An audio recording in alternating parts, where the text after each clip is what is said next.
ಭಾಷೆ ಆಗಿರ್ಬೋದು, ನಮ್ಗೆ ಬಂದು ಭಾಷೆ ಇರೋದು ಕನ್ನಡನೇ. ಏನು ಎಲ್ಲಾದ್ರಲ್ಲೂ ಕನ್ನಡ. ಮತ್ತೆ ಈ ರಾಜಕಾರಣಿಗಳು ಏನ್ ಮಾಡಿದ್ದಾರೆ, ಓಟಿಗೋಸ್ಕರ ಎಲ್ಲ ಹಿಂದಿಯವ್ರು ತಂದು ಹಾಕ್ಬಿಟ್ಟು ಹಿಂದಿಯವ್ರನ್ನೆಲ್ಲ 20 ಲಕ್ಷ 30 ನೇಪಾಳದವ್ರು ಪ್ರತಿಯೊಂದು ಎಲ್ಲ ಬಂದು ನಮ್ಮ ಕನ್ನಡದಲ್ಲಿ ವಾಸ ಮಾಡ್ಕೊಂಡು ಕನ್ನಡದವ್ರಿಗೆ ಜಾಗ ಇಲ್ದಾರೆ ರೀತಿಯಲ್ಲಿ ಆಗ್ಬಿಟ್ಟು ಮಾಡಿದ್ದಾರೆ. ಎಲ್ಲಿ ಅವರು ಕನ್ನಡದವ್ರನ್ನ ಕಡೆಗಣಿಸ್ತಾ ಬಿದ್ದಾರೆ. ಈ ಸರ್ಕಾರದವ್ರ ಓಟ್ಗೋಸ್ಕರ ಇವ್ರು ಹಿಂದಿಯವ್ರನ್ನೆಲ್ಲ ತಂದು ನಮ್ಗೆ ಇಲ್ಲಿ ವಾಸ ಮಾಡಕ್ಕೆ ಜಾಗ ಇಲ್ಲ. ಪ್ರತಿಯೊಂದು ಇದ್ರಲ್ಲೂ ಹಿಂದಿ ಏರಿಕೆ ಅಂತ ಏನ್ ಬೇಕು ನಮ್ಗೆ ಹಿಂದಿ? ನಮ್ಗೆ ಕನ್ನಡ ಒಂದೇ ಸಾಕು. ಹಂಗೂ ಬೇಕಂದ್ರೆ ಇಂಗ್ಲಿಷ್ ಬಳಕೆ ಮಾಡ್ಕೊಳ್ಳೋಣ ಬೇಕಾದ್ರೆ. ಪ್ರತಿಯೊಂದಲ್ಲೂ ಹಿಂದಿ ಅಂತ ಏರಿಕೆ ಮಾಡ್ತಾ ಇದ್ದಾರೆ. ಇವ್ರಿಗೆ ಏನ್ ಬಂದ, ಇವ್ರು ಕರ್ನಾಟಕದವರ ಇಲ್ಲ ಹಿಂದಿ ರಾಜ್ಯದಲ್ಲಿ ನಾವು ವಾಸ ಮಾಡ್ತಾ ಇದೀವ ಆ ತರ ಆಗ್ಬಿಟ್ಟಿದೆ.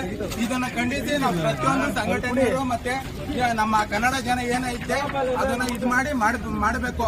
ಹಿಂಗೆ ಈ ತರ ಮಾಡ್ತಾ ಇದ್ರೆ ನಾವು ಪ್ರತಿಯೊಂದು ಇದರಲ್ಲೂ ಹೋರಾಟ ಮಾಡಿ ನೆಕ್ಸ್ಟ್ ಸಂಸ್ಕೃತಿ ಇರ್ತಾರೆ ಎಲ್ಲಾ ರೀತಿಯಲ್ಲೂ ಅದನ್ನ ಜಾರಿ ಮಾಡ್ತಾ ಇದ್ದಾರೆ. ಕನ್ನಡನ ಕಡೆಗಣಿಸಿದ್ದಾರೆ. ಇದನ್ನ ನಾವು ಕನ್ನಡಿಗರ ಒಗ್ಗಟ್ಟಾಗಿ ಇದನ್ನ ಖಂಡಿಸಬೇಕು.